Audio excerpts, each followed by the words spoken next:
introduce our first speaker, Professor Derek Abbott, who is the editor-in-chief of IEEE Access. Derek is a full professor of electrical and electronic engineering at the University of Adelaide in Australia. His interests are in the area of multidisciplinary electronic engineering and physics applied to complex systems. His research programs span a number of areas: game theory, photonics, energy policy, biomedical engineering, computational neuroscience. He's received a number of prestigious awards, including from the Australian Research Council Future Fellowship, the David Dewhurst Medal for Biomedical Engineering, the Barry Inglis Medal for Measurement Science, and the M.A. Sargent Medal for Eminence in Engineering. So with that, I'm going to hand it off to Derek. Thank you. So in case people are wondering where exactly I am in the world, here is the true map of the world. And I'm based in a city called Adelaide in Australia, which is marked by that red arrow. And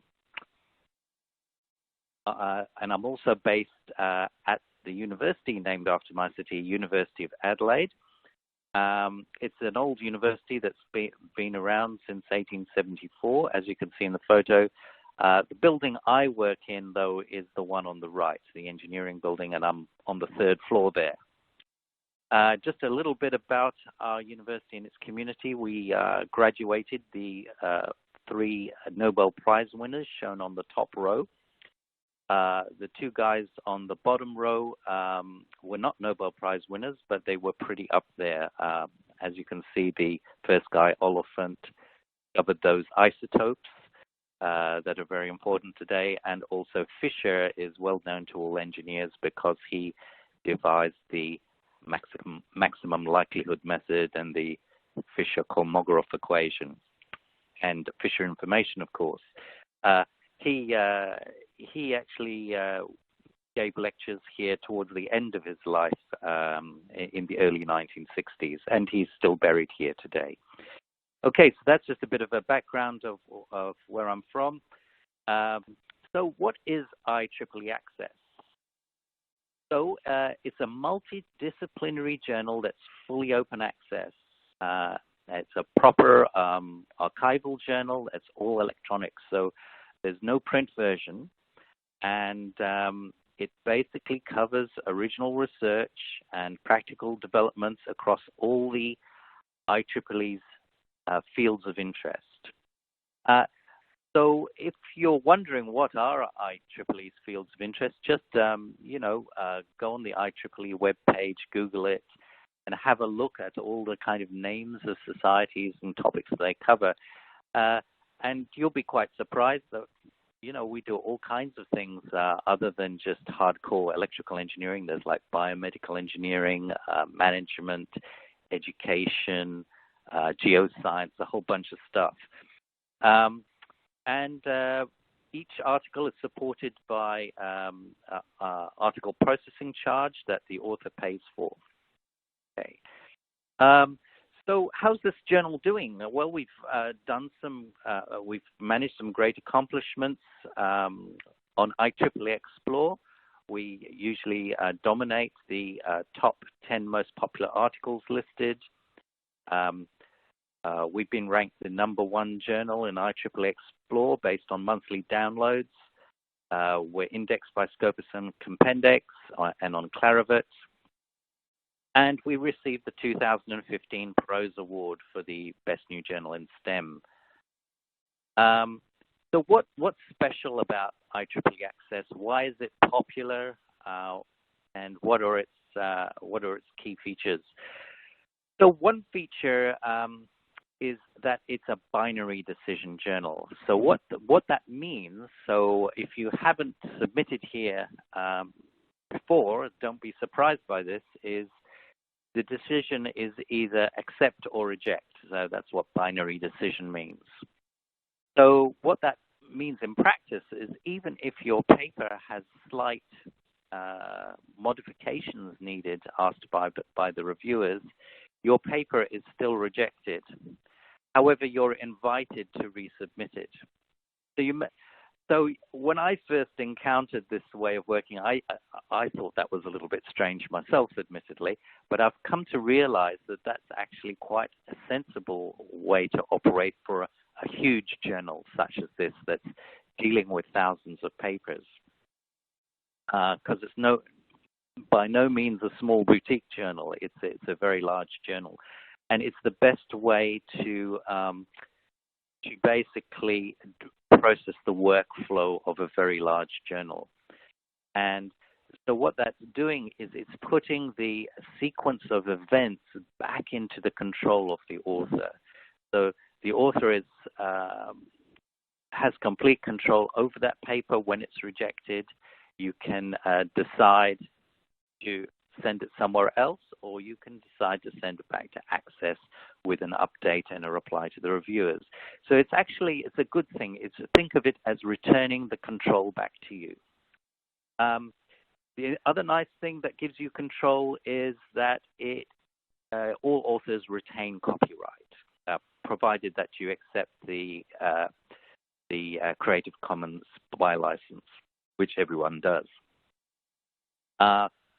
The papers are on the IEEE Xplore platform with free access in perpetuity, as is for all IEEE journals.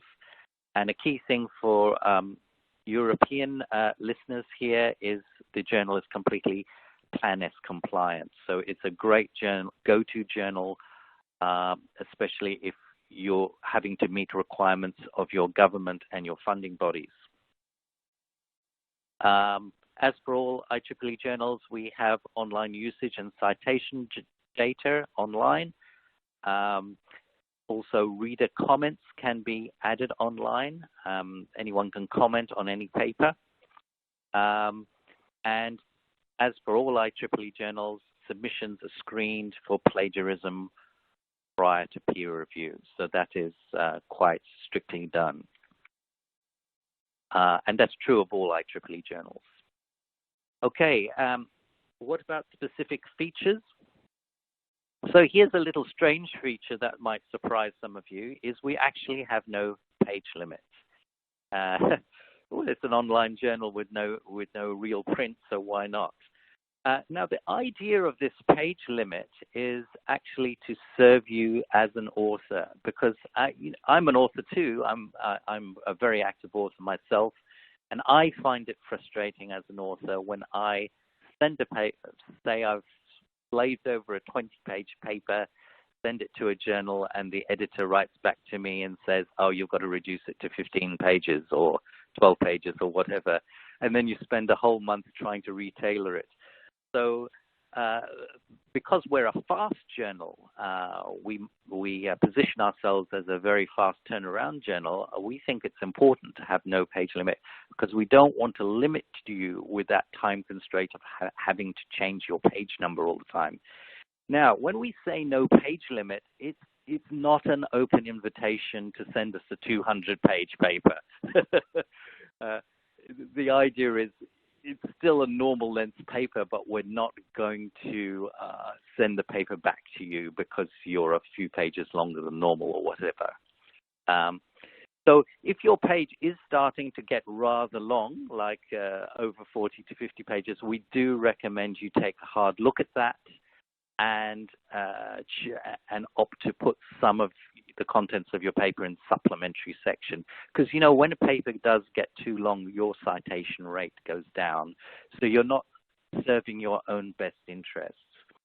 So that leads me to my second point, which is we do have a supplementary material section, which is quite common for IEEE journals. We have a very wide scope. This is a special feature.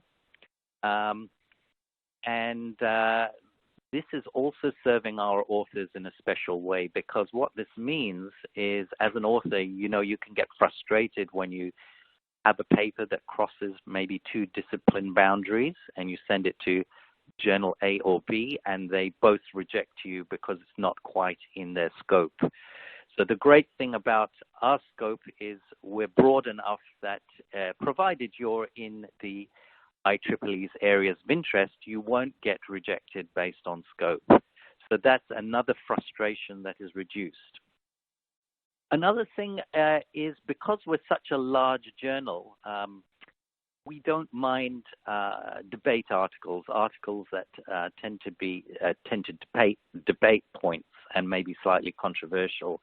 Usually small boutique journals don't like to get into this area, but for a big journal, we have a thick skin, and we want to serve the community, and so if having a debate about a particular point is important, we want to support that. So, provided the debate is done in a very scholarly and professional way, we will publish it. And a hallmark of a debate paper is probably half the reviewers will want to reject it. So we recognize that, and provided there's balance in your paper and it's done in a scholarly way, we will definitely consider it, even if some reviewers are saying to reject. Controversy can be used in a positive way if done nicely. If you do have a debate article, if you feel you've got a paper that's going to crush the next paradigm, if that's what you want to do, IEEE Access is a go-to place for that. Another interesting feature, as with most IEEE journals, you can disagree with a reviewer when you're when you're doing your reply letter to the reviewers. But in IEEE Access, I believe we've kind of streamlined that a bit better. We expect you to, if you do disagree, to clearly disagree, give your reasons, support your reasons in your reply letter. And not only that, but to make that point transparent by actually adding it to your paper. So if you just keep it in your letter and don't transparently put your counterpoint in the paper, you may be rejected.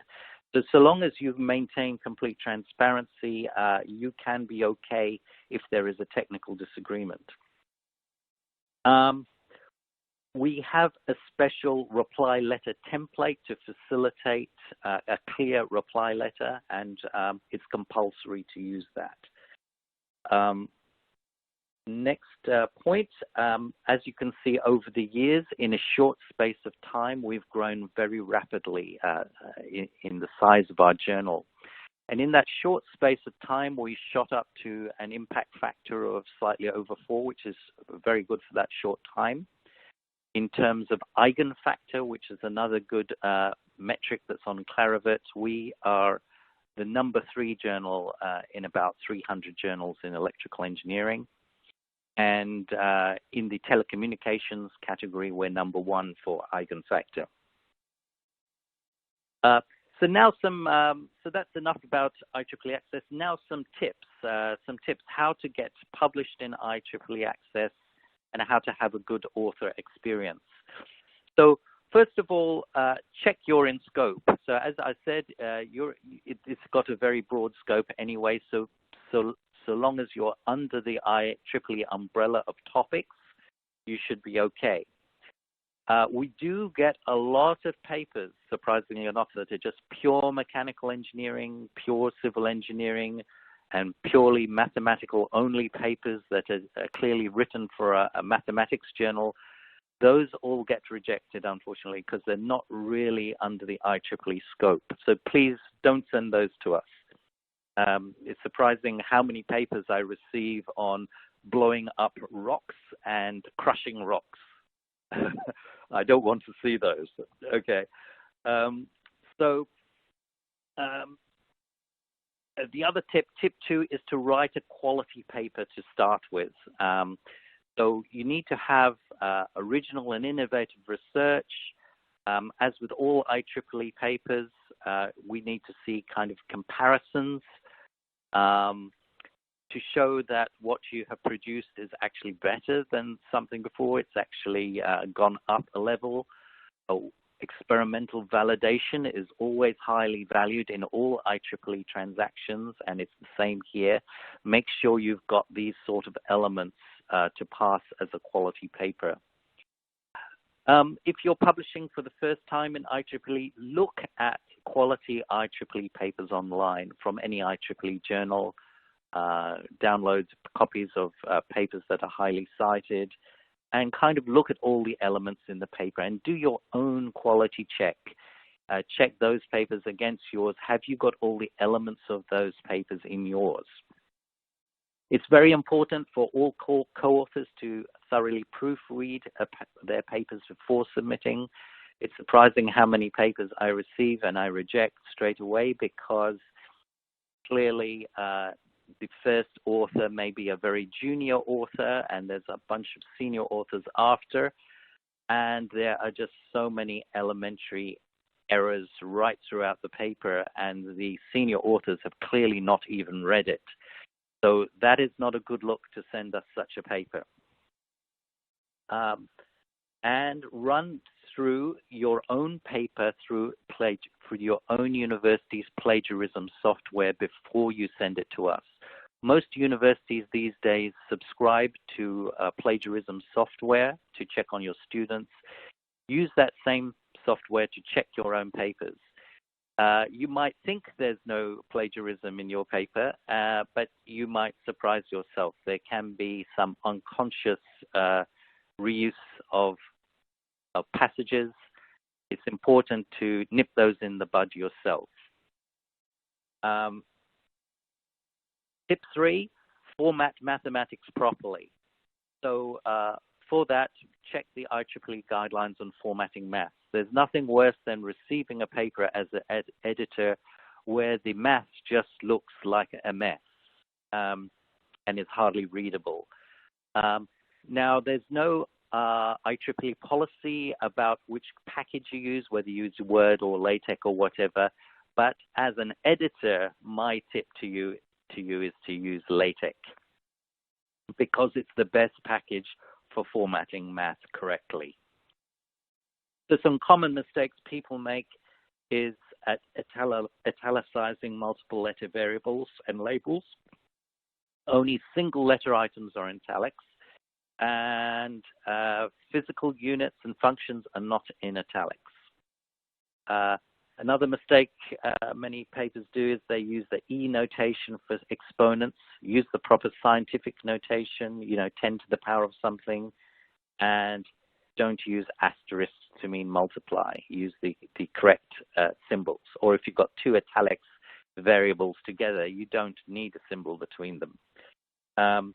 Things like E notation and asterisk are really designed for computer code, not for journals. It doesn't look good in a journal. Okay, develop clear figures. Tip 4, label your axes clearly. Use long descriptive captions. I favor long captions. I like a caption to basically talk the reader through what's going on in that diagram so I can understand that diagram carefully. Don't use fancy shading or backgrounds in your graphs. Use plain white backgrounds. Don't have more figures than text. I've seen some papers where they're just overloaded with figures, and the figures is actually overruns the whole paper, and then there's like 80 figures at the end of the paper. If you're in that situation, you need to consider using the supplementary materials section for those extra figures. Don't try and overcram your paper. And look at good IEEE papers and see how figures are sized appropriately to fill into the two-column format. Make sure you do that nicely. Next tip, check your references, use proper IEEE format. A common mistake is to not say art number when there's an article number. Many authors just put a P there. Check for missing bibliographic details, like totally missing page numbers and stuff like that is a no-no. And when you get the bibliographic details, go to the actual paper itself, download the paper. Don't take the details off the database, because quite often there are mistakes on those databases. A very common mistake is I see papers where half the references in conferences all begin on page 1. It's impossible to have 20 references from conferences all beginning on page 1. Obviously, something is wrong there. It's because it was copied off a database. You need to actually look at the real reference and see what the real page number is, and if it doesn't have one, use the DOI number. Minimize use of tables. Don't overuse tables. Try to use graphics and charts and graphs in preference. If you really have to have very large tables or lots of them, consider the supplementary section. It's a turn off to see a paper which is just totally overloaded with tables. Be self-critical about your own paper. Before the conclusions, consider having a section called Limitations of the Study and add your own critique. Get in there before your reviewers beat you to it. That's a good trick, a good tip for most papers. Have open questions. Like any good, exciting work should stimulate new questions. So put forward-facing open questions in your conclusions. If you've got a lot of open questions, even consider having a section called Open Questions towards the end, near to the conclusion. Tip 9, thoroughly proofread your paper. Remember, this is a fast journal with a very fast turnaround time, and there is very little copy editing because of that. So think of your paper as an almost camera-ready manuscript. Take care with your details.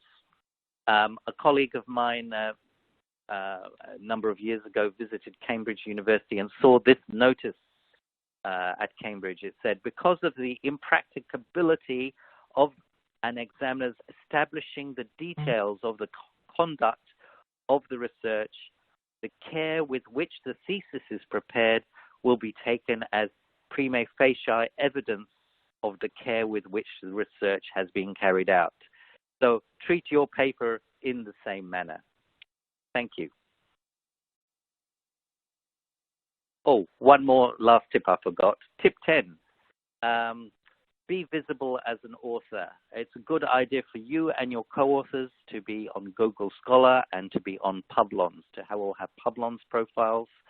If you're on Publons, the added bonus is our database of reviewers is connected to Publons, so you're more likely to be selected as a reviewer for IEEE Access if you're on Publons. And it's now compulsory, it's now IEEE policy that all papers, all authors should have ORC IDs linked to their IEEE paper. It's not universally enforced in the IEEE, but it is an IEEE policy that you should do that. And we are stepping up our enforcement of this. So try to be ahead of the game and have all your co-authors put your ORC IDs in right from the beginning.